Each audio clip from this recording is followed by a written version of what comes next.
Salvador. Magandang sukang hapon po sa inyo. Sino nagmamahal sa mga Duterte? Hindi ko po marinig yan.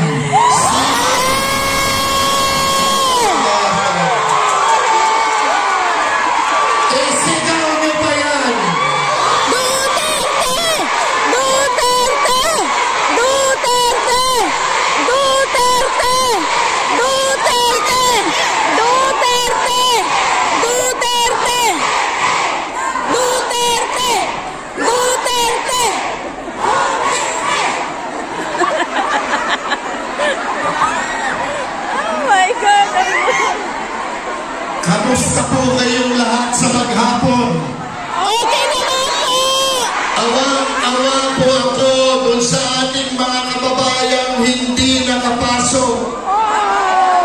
Nagkita-kita po kami dyan sa kalye. Nagpicturan kami.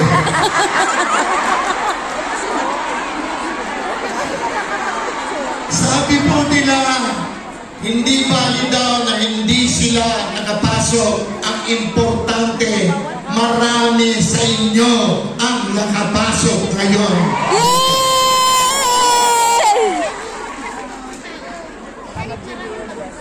Siguro naman kahit papano, meron din tumangkilik sa inyo sa mga obra kong mga pelikula.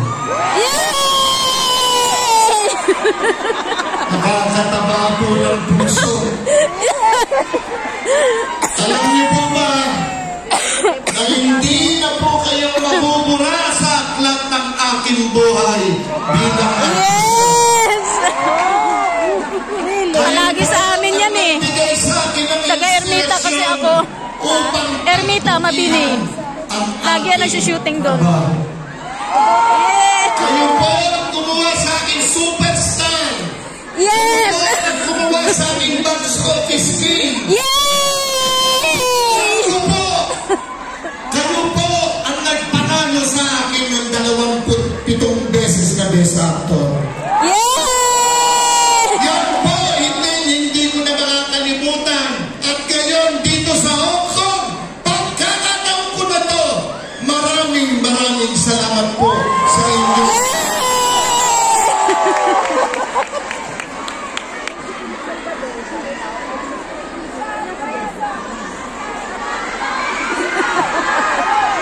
Salvador! Salvador! Salvador! Salvador! Salvador! I love you all.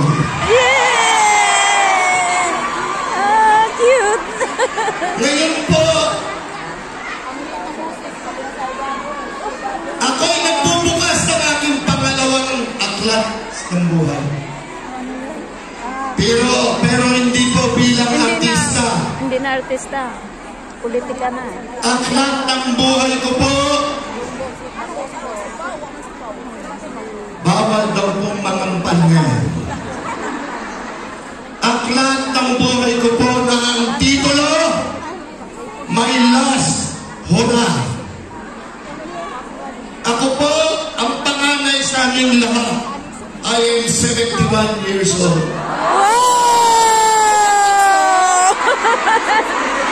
Batang-bata!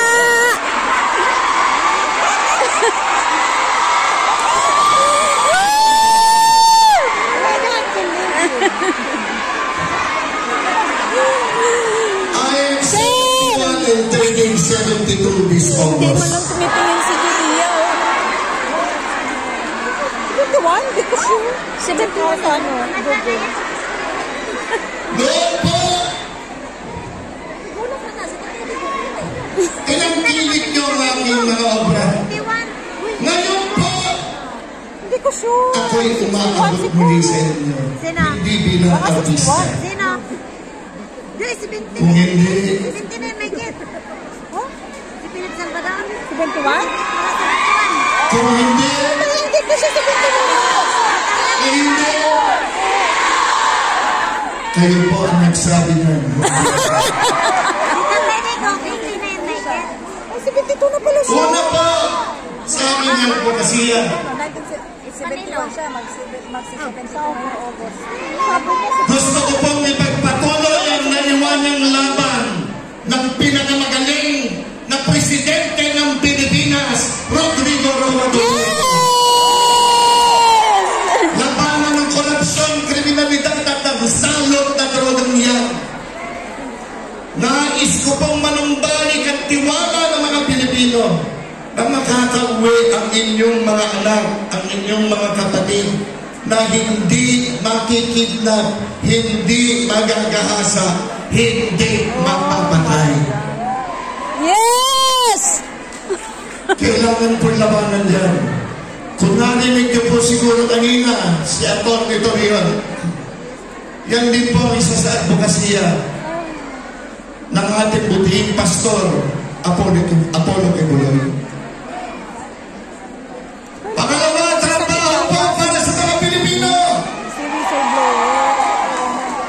Sa komunal. Tama na po yun, binibili ang ating dangal. Tama na po yun. Ang kailangan po bigyan pansin, magkatrabaho ang mga Pilipino. Para hindi ka mag-ano daw. Gagawin nagtataasan. Ang sabi, gagawin 20 pesos ang 1 kilong bigas. Nangyari po ba yan? Ang sabi, bababa ang presyo ng mga ulam. Ang isda po, ang 1 kilo, 480. Kung 500 lang ang pera ng isang ina, pupunta sa palengke, 3 ang anak niya. Ang gagawin niya, tingi-tingi na lang ang bibiling ko para lang may makain ang aking mga anak. At sisiguraduhin niyang may matira doon para maibigay niyang pambaon ng kanyang maliliit na anak. Papayag pa naman tayo na ganito na lang ang Pilipinas. Hindi! Hindi po talaga dapat mangyari yan. Dapat mapangalagahan ang ating agrikultura, teknolohiya at infrastruktura para po trabaho sa mga Pilipino. Dapat po ang mga mag-asawa may trabaho pareho para hindi nag-aalala sa mga anak nila. Pangatlo, edukasyon. Sabi po nila, sabi po natin palagi na ang pagkakataas ng ating bayan. Totoo naman po yan. Kasi nandito Pero paano na po talagang susundan ng kung napapabayaan naman ang pangangailangan nila sa kanilang eskwela, sa kanilang edukasyon? Ang mamahal po ng libro, ang mamahal ng notebooks, ng iba pang mga kagabitan sa private schools, lalo na po ang matrikula. Sa pagpublikong paaralan naman po, marami po tayong guro. Oo. Pero paano naman po kung kulang sila sa class buildings, kung kulang sila sa classrooms, sa isang silid-aralan, 80 hanggang 90 estudyante nagsisiksikan. Ako napapagod na po yung iba, napapaupo na lang sa sahig. At yung mga iba na tayo maghapon. nagre-ready na lang at paalisin talaga yan. Tingnan mo, pulis yun eh, yung kanina pa yan inaano. Yan yung babae na yan, no? Yung babae na yan na, yung babae na yan, in-chip yan, no? Yung pulis nga yan. Tinatanong ko kayo, paano po sila matutulog? Kailangan po mabigyan ng pondong matibay ang para sa edukasyon ng kabataan. Madagdagan ang kanilang school buildings, madagdagan ang kanilang silid-aralan para hindi sila nagsisisigan. At sa private schools po, dapat pababain lahat ng presyo ng kanilang pangangailangan din mga libro at notebook, lalo na ang matrikula. Sa inyo po, hindi ko na ako pakakabain, pero dapat po ang OEC nyo dapat mabilis ang proseso, hindi yung pinahihirapan pa kayo. Legalities po, sa legal po na aspeto, dapat po talagang mas pagtibayin pa ang pagtatanggol sa inyo. Lalo na po doon sa mga gusto na makauwi dahil inaabot sa mga amo. Hindi na dapat yan. Pero tandaan nyo, nakita nyo naman ang aming grupo, ang Team Suka. Tignan nyo yung aming isa sa pinakamatibay sa amin. Nakita nyo naman po, pinagsagaan ng sambayan ng Pilipino, Mr. Malasakit! At ang tanging bisyo ng aking kaibigan ay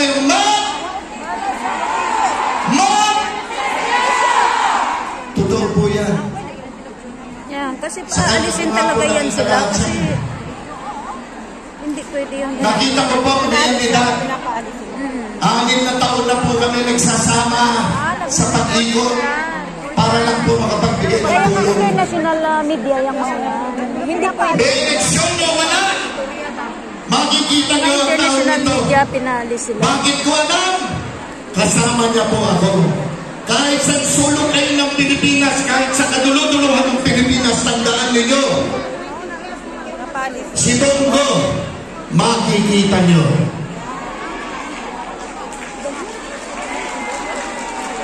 Kung makikita nyo si Bongo, sinisiguro ko sa inyo, makikita nyo rin ako.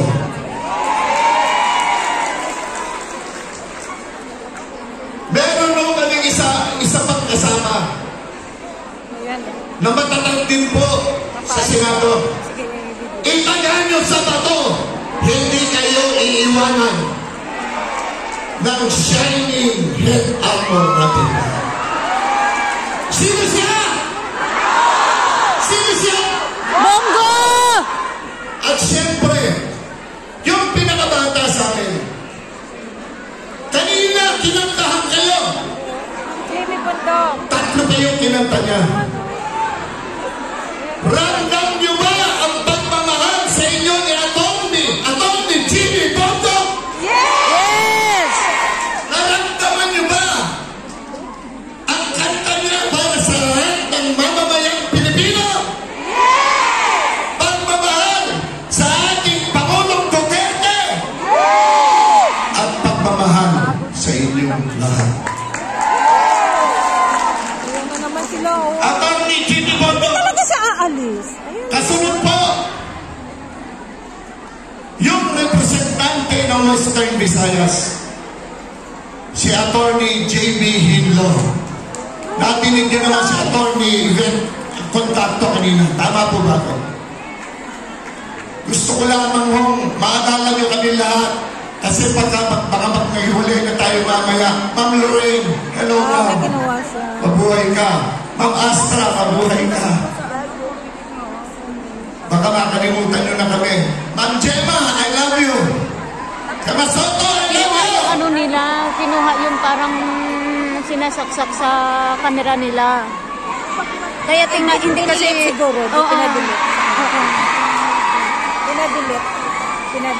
Let me continue. Kasi explosive to eh. Hindi pwede. Representante naman po ng Pangasinan. Kung bakit nakapasok yung mga yan? Ito. No? Sino nakapasok yun sa kanila? Bumibili din ng sukang Iloko. Atty. Raul Lambino. Kita mo talagang may gusto nga sumabotahe dito eh. At isa pa na abogado. Nag-away sila kanina. Yung unang natapos sa akin. Guwapo, matapang, matakat, maiso. Atty. Dick Rodriguez. Yes! At siyempre, huwag niyong kalimutan ang nagmamahal sa ating Pastor Apollo Kimulong!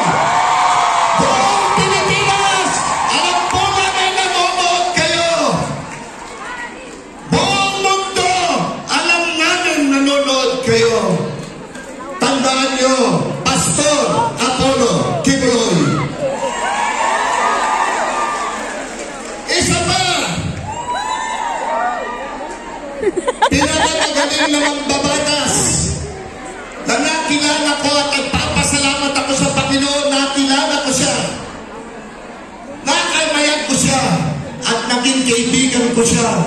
Sinusundan ko po ito palagi.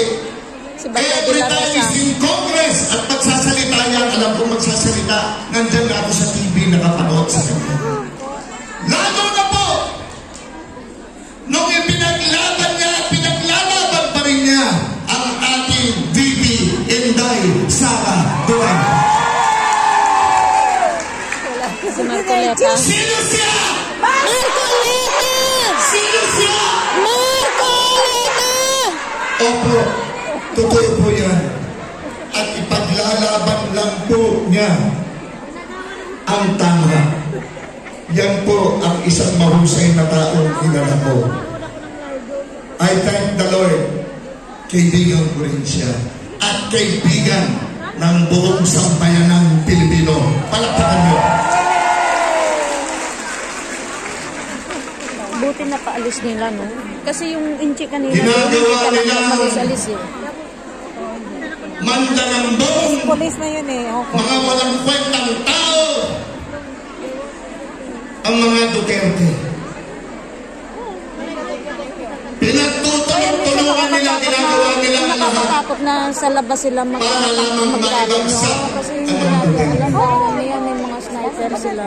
Mas maganda nga sa Killer daw po ang ating Pangulong Rodrigo Roa Duterte.